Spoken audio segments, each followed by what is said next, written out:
ഇന്ന് നമ്മൾ ഒരു പിടി സോയയുടെ ചങ്ക്സ് വെച്ചിട്ടാണ് ഈ ഒരു അടിപൊളി ഐറ്റം റെഡിയാക്കിയത് കേട്ടോ. നല്ല ചൂടുള്ള ചോറിൻ്റെ കൂടെയും ചപ്പാത്തി, ദോശ, പൊറോട്ട എല്ലാത്തിനും പറ്റിയൊരു സൂപ്പർ കോംബോ ആണ് ഈ ഒരു ഐറ്റം.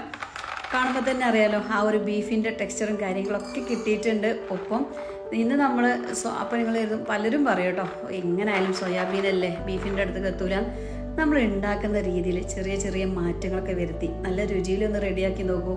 ഏകദേശം ഒരു 80% നമുക്ക് ബീഫിൻ്റെ അടുത്തേക്ക് എത്താൻ പറ്റും. 20-30 രൂപ കൊടുത്താൽ അതിന് അത്യാവശ്യം നല്ല ക്വാണ്ടിറ്റി കിട്ടും ചെയ്യും. പിന്നെ എന്തിനാ മടിച്ച് നിൽക്കണേ, ഡെയിലി ഇപ്പോഴാണെങ്കിലോ ഇറച്ചിക്കായാലും മീനിലും പച്ചക്കറിയും ഒക്കെ വില അടിച്ച് കയറുകയാണല്ലേ. ഡെയിലി വാങ്ങുന്നത് നമ്മുടെ സാധാരണക്കാർക്ക് താങ്ങൂല. അപ്പോൾ ഇതുപോലൊരു ഐറ്റമൊക്കെ ഉണ്ടാക്കിയിട്ട് മക്കളെയൊക്കെ മുഷിപ്പിക്കാത്ത രീതിയിലൊന്ന് ചെയ്ത് നോക്കണേ. അപ്പോൾ ഞാനിത് അവിടെ 1 കപ്പ് സോയാബീൻ നല്ല തിളച്ച വെള്ളത്തിലേക്ക് ഇട്ട് കൊടുക്കുകയാണ്. അതിനുശേഷം ഗ്യാസ് ഓഫാക്കിയിട്ട് സോയാബീൻ എന്ന് പറയും, ചിലർ സോയ ചങ്ക്സ് എന്ന് പറയും, ബീൻ ഇതല്ല കേട്ടോ, നമ്മളിന്ന് സോയ ചങ്ക്സ് ആണ് എടുത്തിട്ടുള്ളത്. അങ്ങനെ നമ്മുടെ സോയ ചങ്ക്സ് ഇതാ ഞാനൊരു സ്ട്രെയിനറിലോട്ട് മാറ്റി കൊടുത്തിട്ടുണ്ട്. ഇനി നമ്മൾ നല്ല ചൂട് കട്ടിയുള്ളൊരു പാത്രം എടുക്കാം. പാത്രം എന്ന് പറയാൻ നോൺ സ്റ്റിക്ക് പാനായാലും കുഴപ്പമില്ല കേട്ടോ. ഇനിയിപ്പോൾ ഇരുമ്പിൻ്റെ ചീനച്ചട്ടിയാണെങ്കിൽ കൂടി അങ്ങോട്ട് ഉഷാറായി. അതിലോട്ട് ഒരു 1.5 ടീസ്പൂൺ വെളിച്ചെണ്ണ ഒഴിക്കുക, 1/2 ടീസ്പൂൺ കടുക് പൊട്ടിക്കുക, ഇഞ്ചി, വെളുത്തുള്ളി, ഒരൊറ്റ പച്ചമുളക്, അത് ഏകദേശം ഒരു 1.5 ടീസ്പൂൺ വേണം കേട്ടോ. അത് ഈ ഒരു കടുക് പൊട്ടി വന്നതിന് ശേഷം വെളിച്ചെണ്ണയിലോട്ട് ചേർത്തിട്ട് നന്നായിട്ട് അങ്ങോട്ട് മൂപ്പിച്ചെടുത്തോളും. ഇതുപോലെ ഒന്ന് മുരിഞ്ഞ് വരുന്ന സമയത്ത് ഇതിലോട്ട് ഞാനിവിടെ അത്യാവശ്യം 2 വലിയ സവാള നീളത്തിൽ കനം കുറച്ചരിഞ്ഞെടുത്തതാണ് കേട്ടോ, അതുകൂടി ചേർത്ത് കൊടുക്കാം. എന്നിട്ട് ഈ ഒരു സവാള ഉണ്ടല്ലോ, ഇതിൻ്റെ കളറ് നല്ല രീതിയിലൊന്ന് ചേഞ്ചായി ബ്രൗൺ കളറാവണം. അപ്പോഴൊക്കെ ആയിരിക്കും നമ്മുടെ ഈ ഒരു സോയയുടെ വരട്ട് ടേസ്റ്റ് കൂടുന്ന കേട്ടോ. ഞാൻ പറഞ്ഞല്ലോ, പെട്ടെന്ന് നമ്മൾ കടിപിടിയെന്ന് പറഞ്ഞ് എന്തെങ്കിലും ഉണ്ടാക്കുമ്പോൾ രുചി കുറയും. സമയമെടുത്ത് നല്ല അടിപൊളിയായിട്ട് റെഡിയാക്കി നോക്കൂ. ഇതിൻ്റെ കൊതി, അതിൻ്റെ ആ രുചി ഉണ്ടല്ലോ നമ്മുടെ നാവിൽ നിന്ന് പോകില്ല, അത്ര ടേസ്റ്റാണ്. അപ്പോൾ ഞാനിതാ സ്റ്റെയിനറിലോട്ട് മാറ്റി വെച്ചിട്ടുള്ള ഈ ഒരു സോയയുടെ ചങ്ക്സ് ഉണ്ടല്ലോ, എപ്പോഴും എനിക്ക് വായിൽ സോയാബീൻ വരുള്ളൂ, കാരണം നമ്മളെപ്പോഴും പറയുന്ന പേര് അതാണ് കേട്ടോ. ചിലപ്പോൾ ഇടയിലൊക്കെ പറഞ്ഞു പോവേ, അതൊക്കെ ഒന്ന് എല്ലാവരും ഒന്ന് അഡ്ജസ്റ്റ് ചെയ്യട്ടോ. നന്നായിട്ട് പിഴിഞ്ഞിട്ട് എന്നിട്ട് വെള്ളം മുഴുവൻ അങ്ങോട്ട് ഒഴിവാക്കിയിട്ട് ഒരു പാത്രത്തിലോട്ട് മാറ്റി കൊടുക്കുക. ആ ഒരു സമയം കൊണ്ട് നമ്മുടെ ഉള്ളിയൊക്കെ നല്ല രീതിയിലൊന്ന് മുരിഞ്ഞ് സെറ്റായി കിട്ടിയിട്ടുണ്ട് കേട്ടോ. ഇതുപോലെ നന്നായിട്ട് തന്നെ മുരിഞ്ഞ് കിട്ടണം. ഇനി നമുക്കിതിലോട്ട് മസാലപ്പൊടികളൊക്കെ ചേർക്കാം. ഒരു 1/4 ടീസ്പൂണിൻ്റെ അടുത്ത് മഞ്ഞൾപ്പൊടി ചേർത്ത് കൊടുത്തിട്ടുണ്ട്. അതുപോലെ തന്നെ 1 ടീസ്പൂണോളം നമ്മൾ നമ്മുടെ മല്ലിപ്പൊടിയാണ് ചേർക്കുന്നത്. മുളക് പൊടി ഇതിൽ കുറച്ച് ചേർക്കുന്നുള്ളൂ, 1 ടീസ്പൂൺ കുരുമുളകും. കാരണം നമ്മൾ ഈ ഒരു സോയയുടെ വരട്ടങ്ങൾ കണ്ടല്ലോ, അതിൻ്റെ കളറ് ഒരു ബ്ലാക്ക് കളറ് നമുക്ക് കിട്ടിയില്ലേ. മുളക് പൊടി നമ്മൾ ഒത്തിരി യൂസ് ചെയ്യുകയാണെങ്കിൽ അതിൻ്റെ ഒരു കളറിലോട്ട് വരും. അതുപോലെ കുറഞ്ഞ മഞ്ഞൾപ്പൊടി ഇട്ട് കൊടുത്താൽ മതി കേട്ടോ. നിങ്ങൾക്ക് ആ കറുപ്പ് കളറിൽ തന്നെ ആ ഒരു ബീഫിൻ്റെ കളറും ടെക്സ്ചറൊക്കെ കിട്ടണമെന്നുണ്ടെങ്കിൽ മുളക് പൊടി മഞ്ഞൾപ്പൊടിയൊക്കെ കുറച്ചിട്ട് കുരുമുളക് കൂടുതലിട്ട് കൊടുക്കുക എരിവിന് ആവശ്യത്തിന്. എന്നിട്ട് മസാലപ്പൊടികളൊക്കെ അതാ ഇതുപോലെ നല്ല രീതിയിൽ അങ്ങോട്ട് ചൂടാക്കി എടുത്തോളൂ. ഒരൊറ്റ തവണ ഇതുപോലെ നിങ്ങൾ സോയയുടെ ചങ്ക്സ് വെച്ചിട്ട് ഫ്രൈ റെഡിയാക്കുകയാണെങ്കിൽ ഫ്രൈ അല്ല കേട്ടോ, നമ്മളൊരു വരട്ടാണ്. പിന്നെ എപ്പോഴും ഈ ഒരു അടിപൊളി ഐറ്റം തന്നെ ആയിരിക്കും കേട്ടോ റെഡിയാക്കുക. പിന്നെ ഇതിൽ പ്രോട്ടീൻ റിച്ച് ആണ്, കുട്ടികൾക്കും മുതിർന്നവർക്കൊക്കെ കഴിക്കുന്നതും വളരെ നല്ല തന്നെയാണ്. പൊടികളൊക്കെ നന്നായിട്ട് ചൂടായി വന്നതിന് ശേഷമാണ് ഞാനിതിലോട്ട് ഒരു പഴുത്ത തക്കാളി ചെറുതായിട്ട് അരിഞ്ഞ് ചേർത്ത് കൊടുക്കുന്നത് കേട്ടോ. കണ്ടല്ലോ. ഇനി നമുക്ക് നമ്മുടെ സോയാബീൻ ചേർക്കാം. നല്ല രീതിയിൽ തന്നെ ഇതൊന്ന് മിക്സ് ആക്കി എടുക്കണം കേട്ടോ. അപ്പോൾ ഏതായാലും ഞാനിതിലോട്ടൊരു 1/2 കപ്പ് വെള്ളം ഒഴിച്ച് കൊടുത്തിട്ട് നല്ല രീതിയിൽ തന്നെ മിക്സ് ആക്കാം കേട്ടോ. ഈ ഒരു 1/2 കപ്പ് വെള്ളത്തിൽ കിടന്നിട്ടാണ്, കുറഞ്ഞ തീയിൽ കിടന്നിട്ടാണ് ഈ ഒരു സോയയുടെ ചങ്ക്സ് വേവേണ്ടതും. അതിനുള്ള വെള്ളമൊക്കെ ഇതന്നെ ഉണ്ടാവും കേട്ടോ. അപ്പോൾ തീ വളരെ കുറച്ച് വെക്കുക, ഇടയ്ക്കിടയ്ക്ക് ഇളക്കി കൊടുക്കുക. എന്നിട്ട് വേണം ഈ ഒരു വരട്ട് നമുക്ക് റെഡിയാക്കാനായിട്ട്. ഉപ്പ് നമ്മൾ നേരത്തെ ഉള്ളി വാട്ടിയ സമയത്ത് ഒരു ഇച്ചിരി ചേർത്തിരുന്നു, ഒന്ന് ചെക്ക് ചെയ്ത് നോക്കിയിട്ട് ആവശ്യത്തിന് ചേർക്കാം. നല്ല രീതിയിൽ തന്നെ ഇളക്കി കൊടുത്തോളാം കേട്ടോ.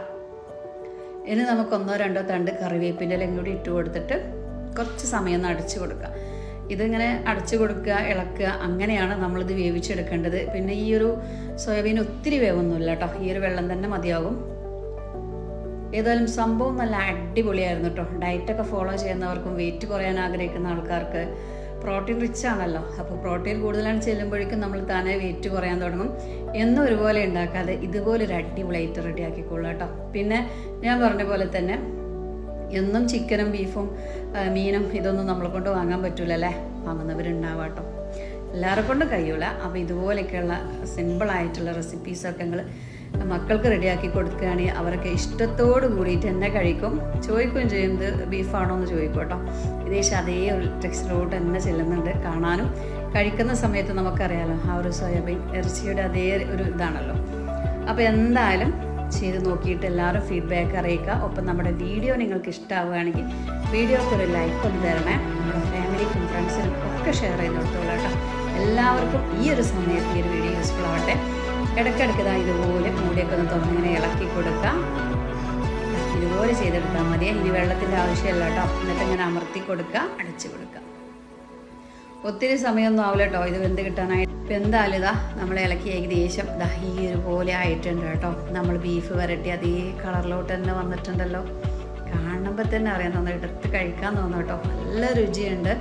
ഇനിയിപ്പോൾ എരിവൊക്കെ ആവശ്യമുള്ളവർ അല്ലെങ്കിൽ ഇഷ്ടമുള്ള ആൾക്കാരുണ്ടാവും. അങ്ങനെയുള്ളവർ ഈ ഒരു സമയത്ത് ആവശ്യത്തിനുള്ള കുരുമുളക് പൊടിയാണ് കേട്ടോ ചേർത്ത് കൊടുക്കേണ്ടത്. ഓൾറെഡി നമ്മൾ പച്ചമുളക് നേരത്തെ ചേർത്തു. വെളുത്തുള്ളിയൊക്കെ ചതച്ച കൂട്ടത്തിൽ ഒരൊറ്റ പച്ചമുളക് ചേർത്ത് കൊടുത്തിട്ടുണ്ട്. അപ്പോൾ വേണമെങ്കിൽ ഇനി കുരുമുളക് പൊടി, അപ്പോഴേ ഈ ഒരു കളറ് ആ ഒരു ബ്ലാക്ക് കളറിലോട്ട് ഇങ്ങനെ വരുള്ളൂ. ടേസ്റ്റും കുരുമുളക് പൊടി ചേർക്കുന്നതാണ് കേട്ടോ. കയ്യിൽ മല്ലിച്ചപ്പ് ഉണ്ടെങ്കിൽ 1-2 തണ്ട് ചെറുതായിട്ട് അരിഞ്ഞ് ചേർത്ത് കൊടുക്കുക.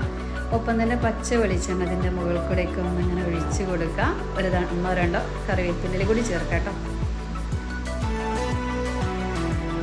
നമ്മുടെ പരിപാടി ഏകദേശം ഇവിടെ കഴിഞ്ഞിട്ടുണ്ട് കേട്ടോ.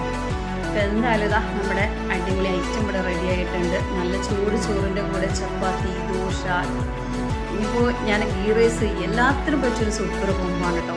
സോയാ ചങ്ക്സ് വെച്ചിട്ട് ഇത് ഇത്ര ടേസ്റ്റ് ഇല്ല നിങ്ങൾ ഒരിക്കലും പറയും. ഇത് ചെയ്ത് നോക്കിയിട്ട് നിങ്ങളെല്ലാവരും ഫീഡ്ബാക്ക് അറിയിക്കാം. പലരും വീഡിയോ കാണുന്നതിൻ്റെ മുന്നേ ഇത് ടേസ്റ്റ് ഇല്ല ഞാൻ ചെയ്തു എന്നൊക്കെ പറഞ്ഞിട്ട് കമൻറ്റൊക്കെ ചെയ്താറുണ്ട് കേട്ടോ. വെറുതെ മറ്റുള്ളവരെ അങ്ങനെ ടെൻഷനാക്കാതെ ആദ്യം നമ്മൾ ചെയ്യുക. എന്ത് കാര്യം ചെയ്ത് നോക്കിയിട്ട് നിങ്ങൾക്കതിൻ്റെ കറക്റ്റ് എന്താണെന്ന് വെച്ചാൽ സത്യമാണെങ്കിൽ സത്യം തുറന്നു പറയാം. പക്ഷേ ഈ ഒരു ഐറ്റം സൂപ്പറാണ്.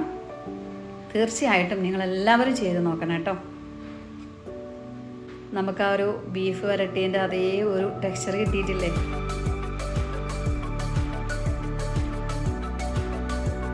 ഞാൻ ലാസ്റ്റായിട്ട് കുറച്ച് പെരിഞ്ജീരകത്തിൻ്റെ പൊടി ഇതിൻ്റെ മുകളിൽ കൂടെ ഇട്ടിട്ട് കൊടുത്തിട്ടുണ്ട്. പറയാൻ മറന്നുപോയതാണ് കേട്ടോ. നമ്മൾ വെളിച്ചെണ്ണ പാരുന്നതിൻ്റെ തൊട്ട് മുന്നേ ആയിട്ട് 1/2 ടീസ്പൂൺ പെരിഞ്ജീരകത്തിൻ്റെ പൗഡർ കൂടി ചേർത്തോളൂ. അത് ചേർത്ത് കൊടുക്കുമ്പോൾ നല്ല രുചിയാണ് കേട്ടോ. അപ്പോൾ ഇന്നത്തെ നിങ്ങൾ വീഡിയോ ഒക്കെ ഇഷ്ടമായോ? എല്ലാവർക്കും ഇഷ്ടമായിക്കണമെങ്കിൽ എല്ലാവരും നമ്മുടെ വീഡിയോക്ക് ഒരു ലൈക്ക് ഒന്ന് തരണേ. ഫാമിലിക്കും ഫ്രണ്ട്സിനൊക്കെ ഒന്ന് ഷെയർ ചെയ്ത് നോക്കിയിട്ടോ. ഉണ്ടല്ലോ, ഇതൊരൊറ്റ ടീസ്പൂൺ മതി മക്കളെ. വയറും മനസ്സും ഒരുപോലെ നിറയും. നമ്മളിങ്ങനെ വെറുതെ ഇങ്ങനെ ഉണ്ടാക്കി ഈവനിങ്ങിലൊക്കെ ചായയുടെ കൂടെ, കട്ടൻ ചായയുടെ കൂടെ ഇങ്ങനെ വെറുതെ കഴിക്കാനും നല്ല രുചിയാണ് കേട്ടോ. കുറഞ്ഞ വെള്ളത്തിൽ ഇതിങ്ങനെ ഇളക്കി വേവിച്ചെടുത്താൽ മതി. അങ്ങനെ തന്നെയാണ് ഇതിന് ടേസ്റ്റും കൂടുതൽ. പിന്നെ ഒരുപാട് എണ്ണയോ കാര്യങ്ങളൊന്നുമില്ല. ഒരു 1.5 ടീസ്പൂൺ വെളിച്ചെണ്ണയിലാണ് നമ്മളിന്നത് ചെയ്തെടുത്തത്. ലാസ്റ്റിൽ ഇച്ചിരി വെളിച്ചെണ്ണ ടേസ്റ്റിന് വേണ്ടി ചേർത്ത് വന്നേ ഉള്ളൂ. പിന്നെ ഇപ്പോൾ അത് വേണ്ട എന്നുള്ളവർക്ക് അത് സ്കിപ്പ് ചെയ്യട്ടോ. പക്ഷെ അതുകൂടി ചേർക്കുമ്പോഴാണ് ഒരു നാടൻ രുചി കിട്ടുക. മസാലയൊക്കെ നല്ല രീതിയിൽ തന്നെ ഇറങ്ങി കിട്ടിയിട്ടുണ്ട് കേട്ടോ. ഞാനത് കട്ട് ചെയ്ത് കാണിച്ചു തരാം. അതുകൊണ്ട് തന്നെ ഇത് കഴിക്കാനായിട്ടും അപാര ടേസ്റ്റ് തന്നെയാണ്. അപ്പോൾ ഇന്നത്തെ നമ്മുടെ വീഡിയോ ഇത്രയേ ഉള്ളൂ കേട്ടോ. നാളെ ഞാൻ നല്ലൊരു വീഡിയോ ആയിട്ടൊക്കെ വരാം. മുന്നേ ചാനൽ സബ്സ്ക്രൈബ് ചെയ്യാതെ കാണുന്നുണ്ടെങ്കിൽ ചാനലൊക്കെ ഒന്ന് സബ്സ്ക്രൈബ് ചെയ്തിട്ട് ഓൾ എന്നുള്ള ഓപ്ഷൻ വെക്കണേ.